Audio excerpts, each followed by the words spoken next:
Boa noite, mais uma vez, @Jesus dos Kardecianos, Instagram. Bom, temos o canal também do YouTube, Jesus dos Kardecianos, Edno Queiroz, e estamos aqui hoje, vamos falar com o nosso amigo e irmão Ademir Costa sobre desenvolvimento mediúnico no Centro Espírita. Mais uma live onde tentamos esclarecer de forma séria, de forma responsável, alguns dos princípios básicos da doutrina espírita. E hoje vamos falar sobre a questão do desenvolvimento mediúnico. Bom, vamos esperar Ademir entrar, tá? Estou aqui à disposição. É preciso que a gente entenda que a doutrina espírita, sem a disciplina, sem o estudo, sem a vivência, ela na verdade não se completa, e é preciso que tenhamos como base Kardec. Seja bem-vinda, Lígia, é sempre um prazer tê-la com a gente, muito obrigado pela sua participação. Ademir, estamos por aqui, aguardo você para falarmos de desenvolvimento mediúnico no Centro Espírita. É um assunto que, inclusive, ou felizmente ou infelizmente, envolve muita curiosidade, não é verdade?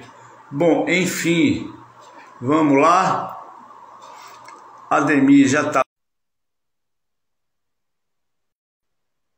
Vamos esperar ele entrar, conectar. Seja bem-vindo, meu irmão. Tudo jóia? Como é que tá você? Tudo direitinho. Na pandemia a gente diz que tá tudo direitinho, sobrevivendo. Estamos trabalhando, tá com saúde, tá tudo tranquilo, tá tudo direitinho. Pois é, e você, tá bem, família? Tudo tranquilo, tudo tranquilo. Depois Pronto, de um isso ano e aqui. meio, depois da segunda dose de vacina, fui visitar minha mãe. Para você ver, não é? Como as coisas vão mudando e a gente vai se adaptando ao novo normal. E vamos agora para a terceira dose, já estão pensando na quarta dose. E pro resto da Faz vida, parte. pro resto da vida a gente vai tomando as doses. E ainda bem que a ciência está aliada ao plano espiritual, né? Porque senão não adiantaria de nada. Ademir, seja bem-vindo ao @Jesus Kardeciano. Hoje nós vamos falar sobre desenvolvimento mediúnico no Centro Espírita. Eu estava dizendo há pouco, antes de você entrar, que, bom, queira ou não queira, é um tema que gera uma certa curiosidade pela questão mediúnica, ainda ser um grande tabu, mesmo para muitos espíritas que lá se encontram. Verdade? Sim, sim, sim. Pois é. Então, eu queria que você, por gentileza, Ademir Costa, fizesse uma prece de abertura para que a gente pudesse iniciar nossa live. Vamos lá. Agradecer ao nosso mestre, amigo indivisível de nossas vidas, Jesus, pela dádiva da vida, pela oportunidade de estarmos encarnados, pela oportunidade de sermos contemporâneos nesse momento tão especial do planeta Terra, onde podemos ter consciência dos processos de evolução e regeneração do planeta. Agradecer a doutrina espírita, aquele que traz à luz a nossa razão, a nossa inteligência, para que possamos compreender de uma forma mais ampla e mais profunda a proposta do Evangelho de Jesus. Então, que os bons espíritos sempre encontrem em nós sintonia para nos inspirar ao bom caminho e ao bom trabalho. Que assim seja. Assim seja para todos nós. Vamos lá, meu irmão. Vamos falar um pouco sobre o desenvolvimento mediúnico no Centro Espírita, na Casa Espírita. Estou à sua disposição, estamos à sua disposição.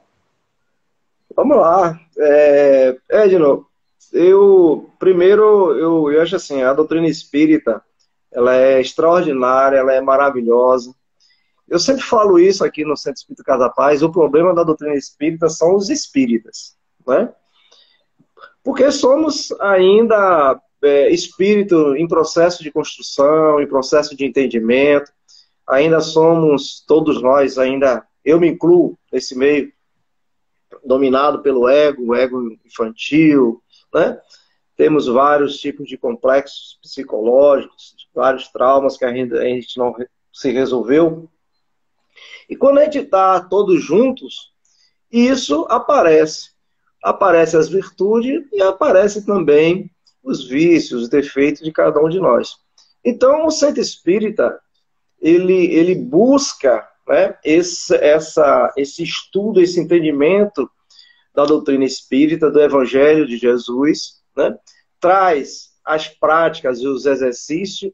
Especificamente, a gente está falando sobre mediunidade, reuniões mediúnicas, para que o indivíduo possa ter ali dentro do centro a oportunidade de se exercitar, de se entender, de se ajustar, né? Mas, assim, o que eu vejo ao longo do tempo, eu estou falando da própria experiência e da doutrina espírita também, tem um fator e uma informação da doutrina espírita que eu acho de profunda relevância na nossa discussão hoje, que são os mentores, os espíritos guias, os anjos da guarda, o nome que a gente quiser colocar, né? Mas aquele que orienta a gente na reencarnação. Então, todos nós temos um espírito, né, que é o nosso avalista, que é o nosso tutor, que é o nosso orientador na nossa vida. E na mediunidade, esse espírito ele é fundamental na vida do médium. Tá certo? Porque ele conhece o médium abaixo, vamos dizer assim, de Jesus, que ele que mais conhece o médium, né? Porque ele tem compromisso histórico, porque ele tem afetividade histórica, porque ele sabe os defeitos, sabe as virtudes, sabe a sombra, sabe a luz daquele médium. Ele conhece aquele médium, aquele ser por inteiro. Então, o que eu observo, assim, na vida prática e cotidiana, é que os centros espíritas, ele quer implementar um modelo, o dirigente de reunião mediúnica, ele quer fazer algumas experiências, ele quer fazer algum modelo que ele viu em algum livro, que ele participou de alguma coisa, e aí ele vai tentar ajustar o grupo mediúnico, aquele médium, aquela experiência que ele deseja, o que ele tem vontade de ter as comprovações, ou que esteja no campo de experimentação. Eu vejo isso assim de maneira muito fraternal e franca, porque faz parte também dos nossos anseios, dos nossos desejos, né? Não vejo problema nisso, não. Agora, eu acho que, aí eu vou fazer um contraponto, que o dirigente de uma reunião mediúnica, ou o dirigente de um centro espírita, deveria levar o indivíduo, o médium, a um encontro consciente com o seu mentor espiritual. A gente faz um papel inverso, porque geralmente o indivíduo entra obsidiado, então é um encontro com o obsessor, com o desafeto, né? Com aquela parte, mas pouco exercício, pouca conscientização, pouca abertura com a aproximação do seu guia espiritual. Porque é esse guia que sabe quem é o médium, esse guia que sabe qual é o papel do médium naquela reencarnação, esse guia, ou esse mentor, que sabe o que o médium deverá fazer na sua reencarnação para que ele se desenvolva como pessoa, como ser integral, né? Porque a gente fala em educação mediúnica como fosse o médium não incorporar, não cair no chão, não dar grito. Isso é muito básico, isso é muito rudimentar, né? O que a gente precisa fazer é a consciência do ser integral, né? O ser evoluído, o ser consciente. Mas você queria falar? Desculpe, perdão. A disciplina mediúnica é básico, na verdade, no exercício do desenvolvimento mediúnico. Sim, sim. Perfeito. Uhum. Agora, assim, eu estou aqui com o meu livre pensamento e a gente está batendo papo, né? Qual é o tipo de disciplina que a gente entende e se coloca? Qual é o tipo de disciplina? Por exemplo, respeitar o horário é uma disciplina? É uma disciplina, né? Sim. Tomar banho, chegar fedendo na reunião, é uma disciplina? É uma disciplina, né? Estudar algumas obras é uma disciplina. Me perdoe, você falou em horário. Inclusive, horário de abertura dos trabalhos e horário de término também. Exato, exato. Disciplina? É disciplina. Eu não estou dizendo que não seja, mas vai além disso. Vai muito além disso. Porque eu já vi reuniões mediúnicas em profundo silêncio, em uma música de fundo, né? De uma música clássica, aquela música suave de fundo, mas a mente das pessoas ali estava parecendo uma feira livre vendendo pipira em liquidação. Ou seja, não é porque a boca não fala que a mente não está ali explodindo, né? Pensando na casa, pensando no trabalho, pensando nisso, pensando naquilo. Ou seja, para os espíritos aquilo ali é um tumulto de vozes, porque eles escutam os pensamentos. Então, qual é a disciplina? É uma disciplina muito ainda elementar, muito básica, tá certo? A gente fica se prendendo ao básico. A gente não avança para o que é realmente fundamental, que é o ser integral, né? Sim. Muito bom. Muito bom. Inclusive, você tocou de um ponto interessante, que é que aquele espírito, ou talvez mais de um espírito, que atravessa as encarnações com a gente, que são os nossos anjos guardiães, sim, ou o anjo da guarda, não é verdade? Enfim, eles que inclusive escolhem junto com a gente, quando somos permitidos a escolha, de atravessar a encarnação a nível inclusive de tarefa mediúnica. As provas que a gente vai passar, né, os testes que a gente vai passar.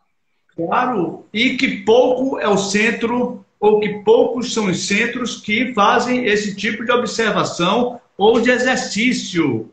Exato. De se conhecer, em primeiro lugar, os seus mentores espirituais. Muito interessante a sua colocação. Uhum. Aí quem vira o mentor do médium é o dirigente da reunião, o presidente do centro, e que conhece o médico quase nada, né? Ou nada. Ou nada. É quase cego guiando cegos. Pois é. Então eu acho que assim é muita vaidade ou a falta de uma reflexão mais profunda para saber qual é o nosso papel mesmo. Porque eu já fui dirigente em reunião mediúnica, eu já fui presidente de centro. Então qual é o nosso papel mesmo? Né? Orientar a pessoa se somos também desorientados, né? Se somos confusos, temos dúvidas, N dúvidas, né? Então, eu acho que uma dose, ou a sandália da humildade, é quando a pessoa que está já à frente de um trabalho consiga perceber isso e que leve, através do exercício, da prática, a aproximação do mentor espiritual, do guia espiritual, do anjo da guarda daquele médium, porque ele, sim, é que sabe qual é a missão, qual é o tipo de mediunidade que ele vai desenvolver para a sua evolução, a sua educação como ser integral, né? Além da sua tarefa enquanto médium. Sim. Sim. Que ele tem a desenvolver na casa espírita. Isso. Não é verdade? Porque... Ou na vida, né? Oi? Ou na vida, né? Porque a gente pensa na casa espírita, a casa espírita é uma academia, que a gente vai lá dar uma malhadinha nos músculos espirituais. Mas o teste é fora. O teste é na rua. Pois é, e assim, a porta de entrada do centro espírita é fundamental para que Uhum. quem receba aqueles novos membros ou até os antigos, enfim, eles tenham a sensibilidade de observar e atentar para onde encaminhar esses membros, que a gente não pode deixar de falar sobre a necessidade do estudo, Sim. das doutrinárias. Não é verdade? Agora, Edno, eu não tiro aí uma vírgula do que você falou, a necessidade do estudo. Primeiro, para a gente entender o processo, para a gente mapear o caminho. O estudo leva a gente a criar um mapa, a entender o mapa. Mas caminhar no Claro. caminho é outra história, não é o estudo. O espírito de verdade, o que é que ele recomenda para os espíritas? Espírita, amai-vos, eis o primeiro mandamento. Instruí-vos, eis o segundo mandamento. Instrução é muito fácil. Criar grupo de estudo é fácil. Criar um grupo para estudar o livro dos Espíritos, todas as obras, é fácil. Não é difícil. O difícil é aprender a amar. Porque nós somos seres ainda, eu me incluo nesse, ainda infantilizados, de egos, né, inflados, cheios de complexo, cheios de sentimentos de inferioridade. Então, isso nos impede a abertura do amor, né? Mas a proposta é amar, instruir para que a gente entenda por que precisamos amar. Então, a gente muda, bota os bois na frente do carro, o carro na frente do boi, acho que é o carro na frente do boi, né? E aí Atropela. atropela e bota grupos de estudos dentro do centro, mas não cria um ambiente fraterno dentro do centro, não cria um ambiente propício a desenvolver a compaixão, a desenvolver a tolerância, a desenvolver a empatia. A gente se esquece de criar um ambiente desse. A gente cria um ambiente estruturado como fosse a nossa vida cotidiana de empresa, onde tem chefe, onde tem departamento, onde tem pessoas com cargo baixo e que tem que... Né, aquelas hierarquias que nós, da O nossa cultura, status. os status, porque a gente vive nessa cultura. Incorporamos isso no centro. Então, trazemos isso ao centro. De pessoas, um presidente, diretor, coordenador disso, coordenador daquilo, então aquela pessoa é isso, aquela pessoa... Então, a gente incorpora esse papel, né, esses egos, essas personas dentro do centro, e vamos afastando a possibilidade de um exercício, de uma experimentação em um ambiente onde a gente estuda e entende que amar é o que faz a diferença, que viemos aqui para aprender a amar. E aí criamos um ambiente pesado, hostil, né? que afasta esse processo do desenvolvimento da amorosidade, né? E da compaixão. Então, eu acho que a gente precisa repensar e ter coragem de pensar e se auto-questionar, buscando esses entendimentos, né? Sim, sem dúvida alguma. E, bom, dentro do tema desenvolvimento mediúnico, não se pode falar em desenvolvimento mediúnico, desenvolvimento da mediunidade, sem se falar em amor. Porque, Sim. na verdade, a tarefa do médium é justamente essa, a tarefa do doutrinador, como instrumento que media uma comunicação, é justamente mostrar a questão de é preciso amar. Você foi perfeito. E outra coisa que você colocou, eu vou ratificar, que é o seguinte, ali no centro a gente só está 40 minutos, 60 minutos ou 1h30. O interessante, o importante, são as 23 horas que a gente passa fora do centro. Aí sim, no exercício natural do desenvolvimento mediúnico. Eu queria que você comentasse um pouco sobre isso, por favor, Ademir. Assim, eu já vi um comentário que, assim, contrário ao que eu penso, né? Mas eu acho que o centro e o entendimento, centro espírita para mim é centro espírita da rua. Não é o de dentro de parede, de templo. É Perfeito. porque a gente está no centro, em um ambiente, vamos dizer assim, equilibrado, né? Monitorado. E aí a gente cria os estudos, os exercícios, que são, assim, são fundamentais, são muito importantes. Né? Eu digo assim, a gente vai para a academia malhar o músculo, né? Mas para a gente poder andar na rua sem ficar ofegante, para a gente poder fazer um exercício sem, né, perder o ar. Então a gente vai para a academia para isso, para que o nosso corpo volte a funcionar bem, tenha funcionalidade bem. Então o centro é o entendimento, é o estudo, o exercício para ajustar a mediunidade, testar a mediunidade, mas a prática é fora. Não é para você estar incorporando, recebendo espírito fora do centro espírita, não é isso. Mas é você ter a percepção da intuição, né? De você perceber um ambiente que está hostil, desequilibrado, e você ser uma pessoa que chega ali, equilibra, que ajuda as pessoas, onde você perceba que tem alguém e você vai ali, ajuda aquela pessoa, ou alguém em desespero, e o mentor daquela pessoa precisa que alguém esteja em equilíbrio para ele chegar lá e inspirar, dizer assim, ajude ali a minha pupila, meu pupilo, e você agir dessa forma. Então, a vida da gente é uma reunião mediúnica o tempo 24 horas.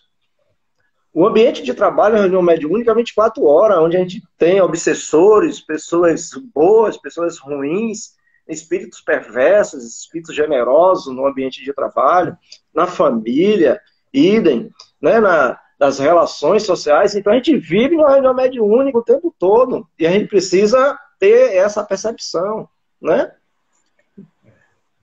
Eu digo que desenvolver a mediunidade, na verdade, não são 24 horas diárias, são 25 horas diárias. Não é? Porque, inclusive, ou principalmente durante o sono, nós estamos trabalhando o processo mediúnico bem natural através do sono, que é o deslocamento, né, transitório do corpo físico, do espírito em relação ao corpo físico. E o que você falou no início, a gente vai repetir sempre, a importância da sensibilidade quanto ao mentor espiritual.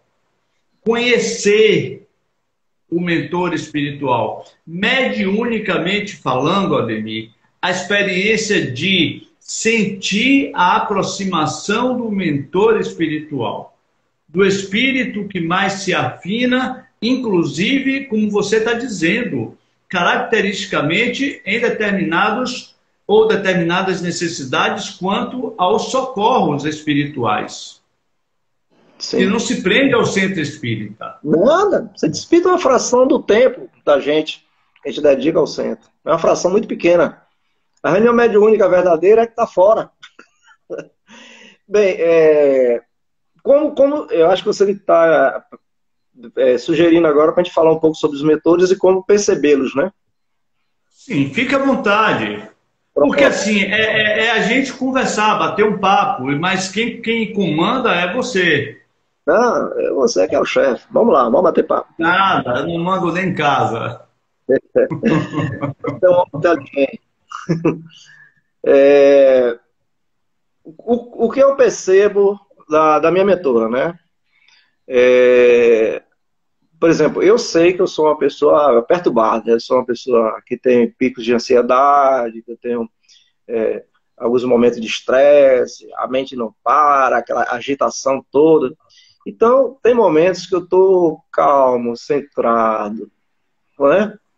Aí, ou assim, eu consigo enxergar coisas que eu nunca enxerguei de uma forma mais profunda, ou eu consigo amar, entender situações que eu rejeitaria, pessoas antipáticas, né? Pessoas que eu rejeito, de repente eu passo a não rejeitar, passo a ver ela de uma forma diferente, com mais compreensão, com mais compaixão. Então, quando eu percebo que eu estou em um sentimento mais elevado, eu percebo, se eu me concentrar, todas as vezes eu vou perceber a presença da minha mentora. Por quê? Porque os mentores da gente, ele é ele está superior a gente, a nível intelectual e moral. Então, toda vez que ele se aproxima, a energia que nos envolve e que penetra o nosso perispírito, que nos acalma, não é nossa. A gente vai... Eu estou falando da prática. Então, eu vou ter uma compreensão da vida de uma forma mais profunda, né? Eu vou enxergar as coisas no tempo que as coisas têm, no tempo que elas têm que acontecer. E aí eu percebo a presença dela. Ou seja, eu me torno uma pessoa melhor, começo a ter uma visão mais profunda que eu não tinha antes. Então, toda vez que isso acontece, eu já sei que ela está no circuito. Porque ela consegue me envolver, me irradiar a sua energia e me mostrar aquilo que eu não estou vendo. Me mostrar com os olhos dela. Me mostrar com o coração dela, sentir com o coração dela, que é o envolvimento energético. Aí eu sei que eu estou na presença dela. Agora, quando eu estou agitado, ansioso, eu sei que eu estou comigo mesmo, né? Mas os mentores, eles são superiores a gente, moral e intelectualmente. Então, toda vez que eles estão próximos da gente, o sentimento e a sensação é extremamente agradável. Onde você encontra, você tem um sentimento de segurança, de paz, de compreensão, de calma, coisa que você não tem no dia a dia. Então, essa é uma sensação, vamos dizer assim, física, porque isso está no corpo, no perispírito, no corpo, que você pode começar a perceber esses sinais, né? A mesma coisa é o contrário, né? Energias tóxicas te deixam mais tóxico, te deixa agitado, te deixa apreensivo, irritado. Aí você percebe, eu e você mesmo, alguém irradiando esse tipo de sensação. Mas os mentores é o outro nível. É uma sensação de compreensão, de amor, de plenitude, né? De paz. Aí é a presença deles. Que aí você pode sentir realmente, mesmo que você não seja médium, vidente, se você está nessa sensação, você está na companhia dos benfeitores. Eu chamo de médium ostensivo, né? Mesmo que a gente não seja um médium ostensivo ou de efeitos físicos, mas que a gente tenha a sensibilidade, a percepção, vamos chamar até de energética, de perceber. Você também usou muito bem, perceber a presença do seu anjo da guarda. Bom, aí a gente vai para o outro polo. Da mesma forma do anjo da guarda, de um espírito abusado, chato. Como a gente. Não, como a gente encarnado, tem o igualzinho desencarnado. Pronto, que se afina bonitinho. Mas a gente percebe a presença desse espírito e outra coisa, também com a ajuda do mentor espiritual. Sim. Que inclusive nos auxilia ao equilíbrio, a não entrar no clima. Um exemplo prático, interessante, família. Quando um não quer, dois não, brigam. Pronto, a gente nota quando alguma coisa está errada. Mas para isso, é como você disse, a gente tem que estar centrado, tem que estar no mínimo tentando se equilibrar para ter essa conexão com o mentor espiritual, o anjo da guarda, ou até algum espírito amigo, familiar, que também não deixe de lhe dar o devido apoio. Sim. Não é verdade? Sim, com certeza, com certeza. E aí a importância do centro espírita como um apoio, no sentido de é preciso que você tenha o seu norte. Na verdade, é um ponto de partida, onde você tem as 23 horas, como a gente já se referiu a isso, fora do centro. Assim, o grande problema do centro espírita são os espíritos que frequentam esse centro, né? Assim, todos nós temos que ter consciência que estamos em tratamento, né? E que, assim, ninguém é um espírito evoluído que está ali em missão, orientando as outras pessoas. Na verdade, todo mundo está no mesmo barco, né? Todos nós estamos no mesmo barco. Uma vez, Edno, logo no início aqui da Casa da Paz, vou contar essa história rapidinho, uma pessoa, a gente estava logo no início, bem no início da fundação do centro, nos primeiros meses, e a gente estava fazendo o evangelho dia de quarta-feira, e uma pessoa bêbada parou na porta do centro. O centro é aberto, né? A porta é aberta e vê direto a sala, né? E ele ficou, meu patrão me chamando a atenção, né? Me chamando de meu patrão. E eu ali, sem responder a ele, fiquei meio na minha, sem dar muita ousadia, porque, né, na minha cabeça esse cara ia entrar no centro, tava bebendo, ia dar problema. E aí, mas ele insistiu, ele não ia embora. Aí, meu patrão, não sei o quê, aqui é o quê? Uma igreja e tal. Aí a pessoa do centro mandou, não, só quer entrar, entre. Aí ele entrou. E sentou perto de mim, com um bafo de cachaça. Aí eu digo, pronto. A gente não vou conseguir fazer o evangelho, não vou conseguir estudar, esse cara não vai deixar eu falar, ele vai ficar aí interrompendo. Tudo isso na minha cabeça, é isso que eu estou dizendo, de um ego infantil, de um ego que quer controlar as coisas, essa coisa do controle das coisas, achando que nós controlamos as situações, que nós temos o poder de controle. A gente tem um controle apenas da televisão, tá certo? E no nosso próprio mundo íntimo. O resto lá fora, nada está sob o nosso controle, está sob o controle de Deus.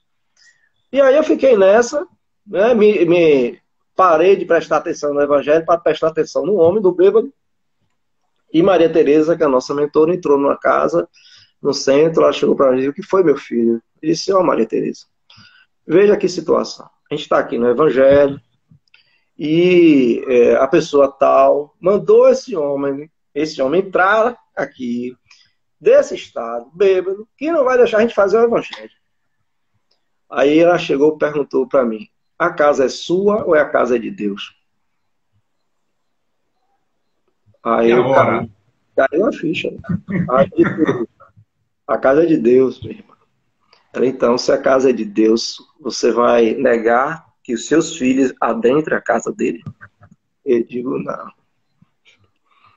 E aí eu fiz o evangelho. Esse homem sentou, não deu um pio. Terminou, ele agradeceu e foi embora. Então, o centro não é nossa casa. O centro a gente precisa entender que não é nosso. Não é nosso. É um projeto maior do que qualquer um de nós. Né? Estamos de passagem. Estamos de passagem. Né? É um ponto de luz em uma comunidade onde os benfeitores possam encontrar condições para que eles possam trabalhar, que eles possam inspirar, que eles possam educar a cada um de nós e as pessoas que adentram. Mas não é nosso. Nós temos alguns papéis, mas papéis que têm limites. E precisamos ter a humildade de ouvir os espíritos, de buscar orientação. Não é orientação cega, sem análise, sem critério, sem questionamento. Né? Que os mentores nunca... Sempre ele abre para o questionamento, para a possibilidade de você questionar e falar com eles. Mas de uma forma que esses orientadores, que são superiores moralmente, intelectualmente superior a nós, que eles possam encontrar ambiente propício de instrução, de educação, de orientação, né? Não que os mentores se tornem encarnados. Não? Cada um de nós temos um papel ali a desempenhar, é o nosso papel, tá certo? Mas o nosso papel tem limite, e a casa não é nossa, nem a atividade é nossa. Não, a gente só está de passagem. Não é interessante isso, porque na verdade o nosso ego infla tanto o nosso organismo, vamos dizer, holístico, ele como um todo, que a gente se perde nessa questão de que, olha, o centro não é nosso. A gente só está de passagem, desenvolvendo uma tarefa e tentando deixar um legado para aqueles que vão chegar. E outra coisa, além disso, tem toda uma equipe espiritual que também está ali, desenvolvendo uma tarefa, uma missão, no sentido de socorrer aqueles mais necessitados que lá se aportam.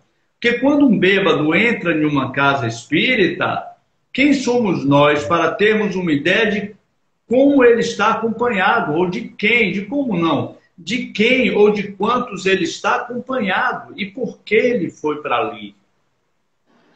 Não é verdade? Então a casa não é nossa. A casa é de quem? É de Deus. Deus. Olha só. E se a Não casa é? dele, pedir com os filhos dele lá dentro? Pois é. Pois Imagina, é, é por isso. Diga, imagina perdão. você tá na minha casa, meu filho bate a porta para entrar, aí você diz, ah, não, você não vai entrar não, porque você tá sujo. Mas eu só tô entrando na casa do meu pai, você que é intruso. Entendeu? Pronto. Acabou. Olha o desdobramento desse ensino. Que isso foi nos primeiros meses da casa e que estruturou a casa por esse tempo todo. Passaram-se 10 anos, 10 anos se passaram. Eu estava na Fluido, né? Quinta-feira, fazendo a Fluido, e uma pessoa bateu na porta e me chamou, né? A recepcionista. Ademir, tem uma pessoa aqui que está alcoolizada e que entrou pedindo um atendimento. Eu disse, aí me lembrei, né? A casa não é minha, a casa é de Deus. Pronto, eu disse, não, a gente vai atender.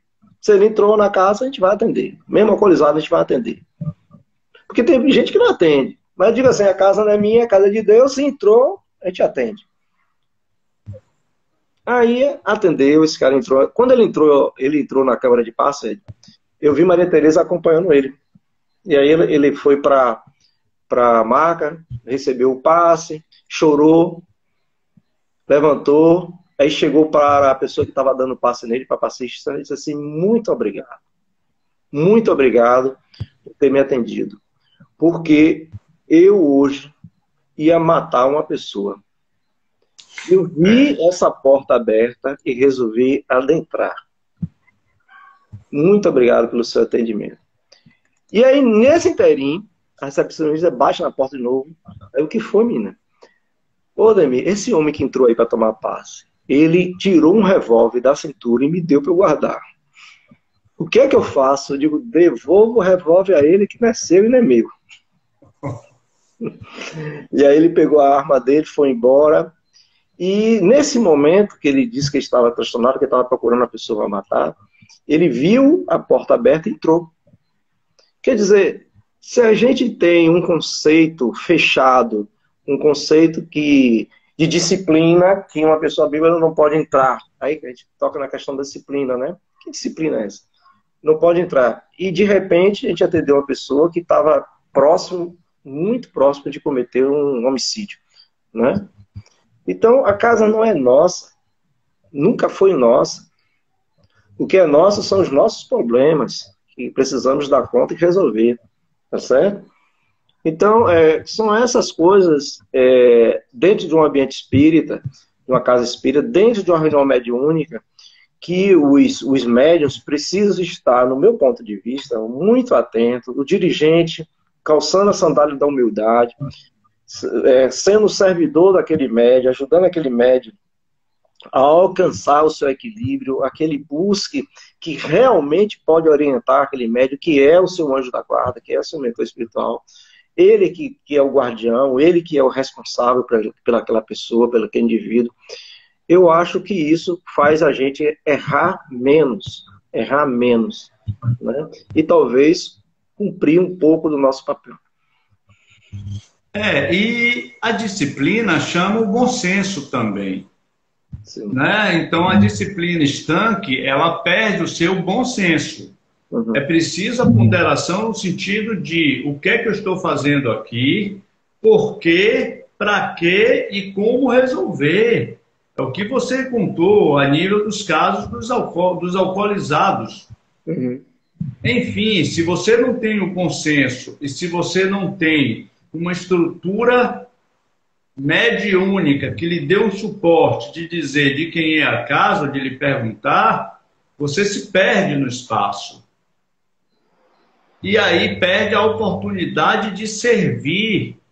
Literalmente perde, porque a gente está aqui para servir ao próximo. também com bom senso. Mas é muito interessante isso. E o fenômeno mediúnico, junto, né, particularmente como você iniciou toda a nossa conversa, junto com o estreitamento dos laços espirituais com os mentores, vem por aí. Vem de ampliação da nossa capacidade de servir ao próximo. Principalmente nas 23 horas fora do centro espírita, ou nas 24 horas. Tá? Eu queria que você, se possível, comentasse um pouco, nós temos 40 minutos de bate-papo, sobre a questão do... Meu Deus... Não é o dirigente, não. Diga aí, me ajude. É o que coordena a reunião mediúnica. Deu branco agora, total. Mas vamos lá. O doutrinador. Pronto, olha só, muito obrigado. Eu queria que você falasse um pouco da importância do doutrinador em nenhuma reunião mediúnica. Assim... Tem o doutrinador, tem aquela pessoa que sustenta a reunião com vibrações, né? Que está ali caladinho, mas que está orando, que está sustentando a nível vibracional, né? Todos têm o seu papel a desempenhar. O doutrinador, o que é que eu observo no doutrinador? Se ele vai com palavras chavões, com receita de bolo, né? Tipo assim, o meu irmão, Jesus está lhe chamando, meu irmão, isso. Não, abandone a vingança, meu irmão, abandone, você está ali 100 anos preso àquela pessoa, perdoe. Todo esforço é válido, mas o doutrinador que é duro nas suas relações sociais, duro nas suas relações familiares, e ele vai apresentar uma proposta de flexibilidade a um espírito, ele não vibra aquilo que ele fala. Porque as palavras, quando ela sai através da experiência e do sentimento que a pessoa tem, ela tem uma energia envolvente, ela tem uma autoridade, que os espíritos chamam de autoridade moral. O que é? É a sincronia do que você fala e do que você vive. Então, há um envolvimento energético de tocar no outro. Ou seja, não são as palavras de efeitos que dá abertura, mas são o que você realmente sente, e o que você sente, o que você consegue traduzir, e às vezes nem falar nada. Eu vou te contar um caso que, assim, marcou para mim. 2 casos. Para a gente concluir que a gente avançou bastante aí, né? Um caso de uma possessão de uma pessoa que entrou no centro em uma obsessão de possessão. A pessoa, ela tratava por psiquiatra, tomava remédio fortíssimo. E era possessão, porque quando ela chegava perto do centro, ela paralisava, a gente tinha que pegar e levar literalmente, era para dentro do centro espírita. E nesse inteirinho, o espírito a gente começou a tratar dentro de uma reunião mediúnica. E aí a doutrinadora falando, e aí já a primeira vez, segunda vez, terceira semana, quarta semana. E aí a doutrinadora, já no desespero, diz assim: meu irmão, em nome de Bezerra de Menezes, aí tocou o nome de Bezerra. Aí esse espírito deu uma risada. Eu estava incorporado com esse espírito, que me constrangeu, porque Bezerra é uma pessoa que a gente ama e gosta. E você vê uma pessoa dando risada e perguntando se Bezerra é coisa de comer. Aquilo ali me deu vontade de sair do meu corpo, pegar o espírito e dizer assim: rapaz, respeite o homem. Entendeu? Isso eu fiquei ali aguentando para não interferir na comunicação, mas pilhado com esse respeito que ele fez. Na outra semana ele veio de novo, foi um tratamento complicado. Meu amigo. E aí a doutrinadora começou a falar, já sem paciência nenhuma. E aí, de repente, o clima da sala mudou completamente. Houve um clima, uma energia impactante. Como fosse assim, algo parou e todo mundo ficou em silêncio. E aí se materializa uma porta, né, na frente do espírito. E aí essa porta abre devagarzinho. E quem sai dessa porta? Bezerra de Menezes. E aí quando o Bezerra se aproxima, Bezerra de Menezes se aproxima desse espírito, ele olha para aquele espírito com os olhos verdes, uma coisa incrível, parecendo os olhos de... Eu nunca vi Jesus, não, mas parecendo... Era tão penetrante o olhar, tão penetrante, que aí ele vai, estende a mão para esse espírito e dá a seguinte frase: venha, meu filho.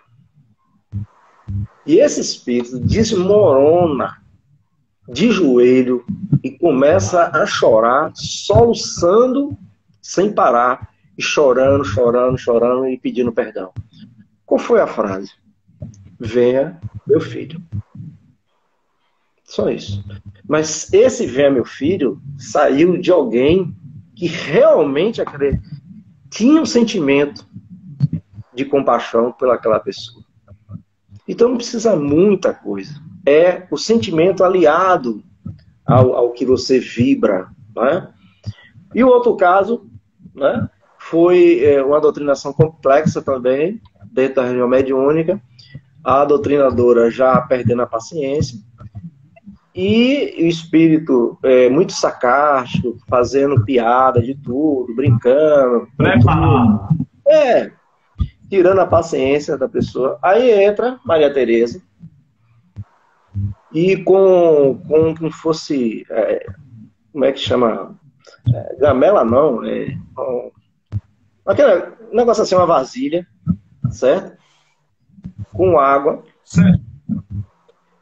Se ajoelha nos pés dele, olha para ele e diz assim: meu irmão, eu percebo que seus pés estão sujos. Você me permite lavar os seus pés? E ele olha estatelado e diz assim: quem é essa mulher que quer lavar meus pés? Aí a doutrinadora se tocou. É como ela é uma freira. Quem é essa mulher que quer lavar os meus pés? Aí ele assim: é Maria Tereza. E ela assim: me permita lavar seus pés. Isso para mim são duas doutrinações extraordinárias. Extraordinárias. Sem firulas, sem nada, sem receita de bolo, sem segura na mão de Deus e vá, entendeu? Mas duas pessoas que estavam ali em um processo de amor e compaixão por aquele indivíduo. E frases simples desarmou aquela pessoa que estava enrijecido por tanto tempo, né? Então, o amor realmente, ele comove, ele penetra, ele desarma qualquer espécie de armadura que temos, porque nós fomos criados pelo amor de Deus, né? Nós fomos criados pelo amor de Deus. E o amor é a nossa grande busca. Então, quando a gente tem a oportunidade de estar próximo a alguém que vibra amor, é contagiante, é envolvente, não precisa de palavras, é um olhar, venha meu filho, entendeu? É um gesto, e o outro desmorona, porque é isso que a gente quer na realidade. O que a gente quer é isso.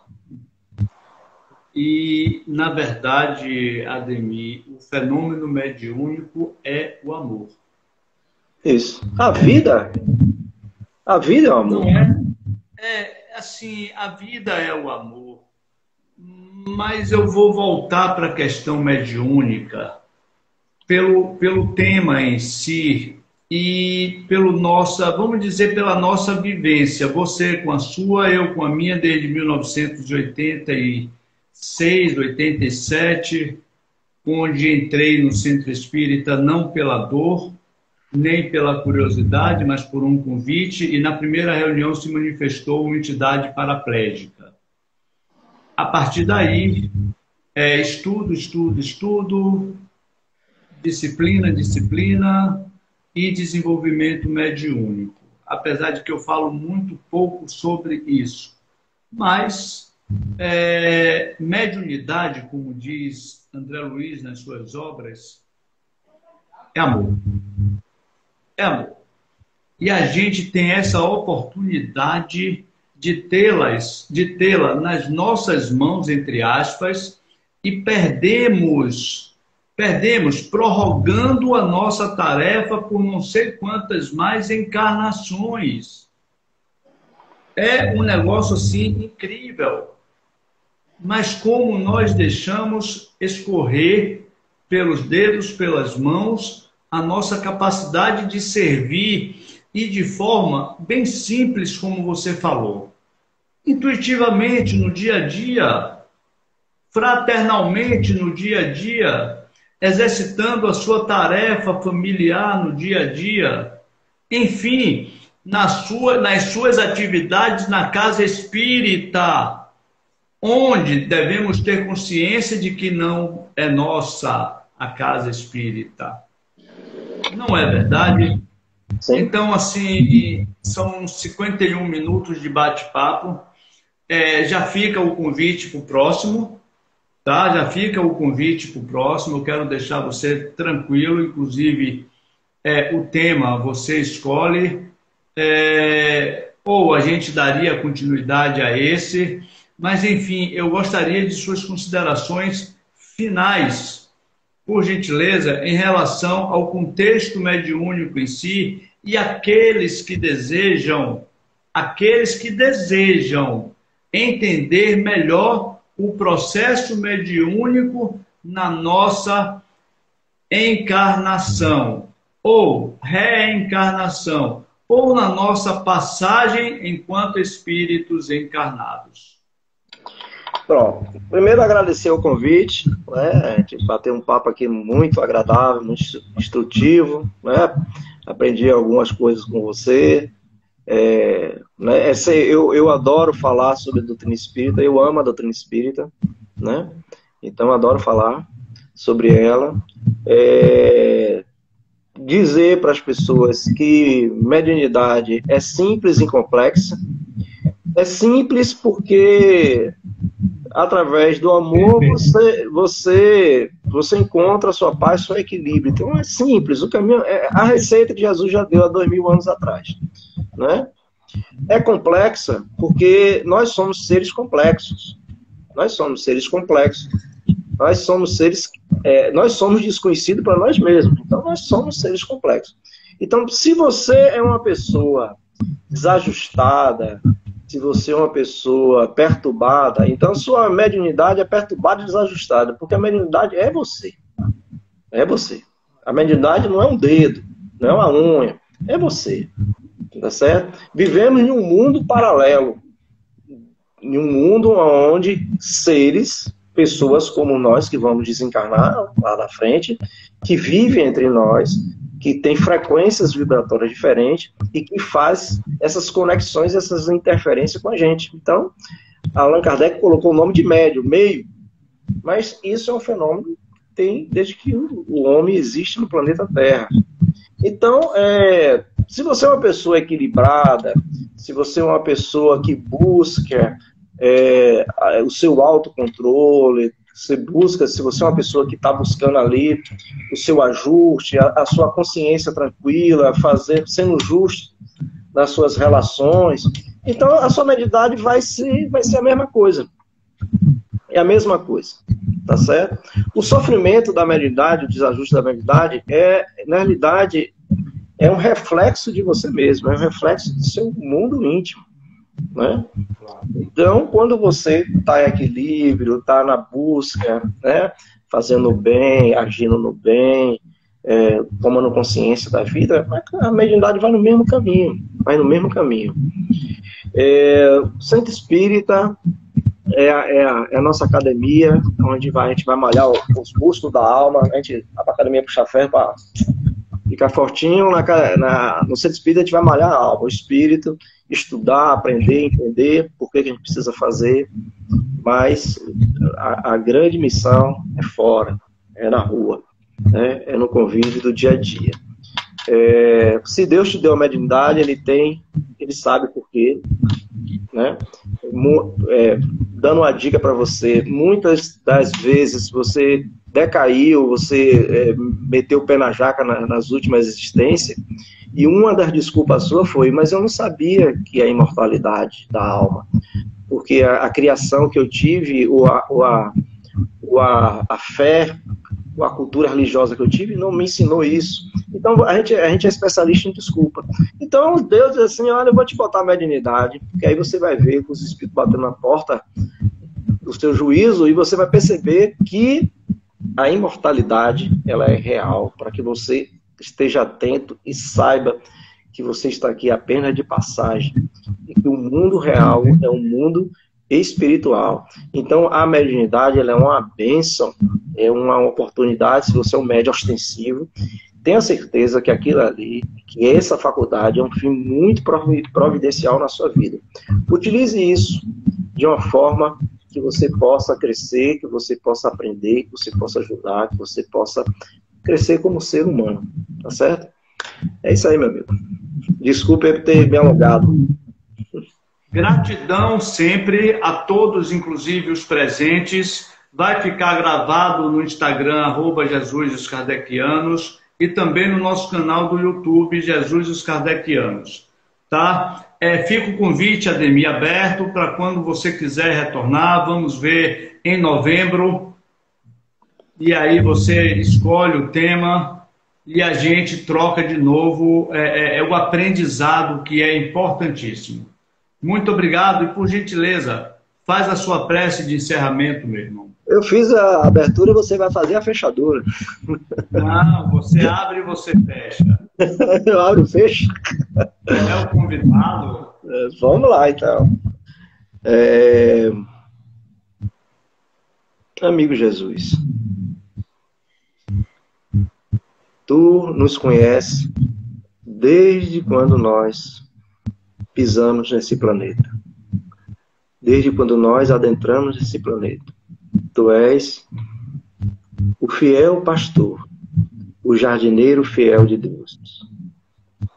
Tu que nos conhece pelo nome, que conhece o nosso passado, que conhece o nosso íntimo, pedimos a Tu, Senhor, que nos dê força e coragem para vencer a nós mesmos, que possamos ser melhores a cada dia, que através do esforço, que através da compreensão, possamos ser cada vez mais pessoas justas, humanas, amáveis, tolerantes, que possamos seguir o Teu passo e o Teu exemplo. Obrigado, Senhor, por cuidar de nós. Obrigado, Senhor, por não desistir de nós. Que a Tua paz nos envolva, a nós, a nossa casa e a nossa família. Que assim seja. Que assim seja. E mais uma vez, gratidão sempre. Fiquem todos com Deus. Até a próxima. Saudades. E tá lá. Novembro você escolhe a quarta-feira. Combinado. Um grande abraço. Tchau, tchau.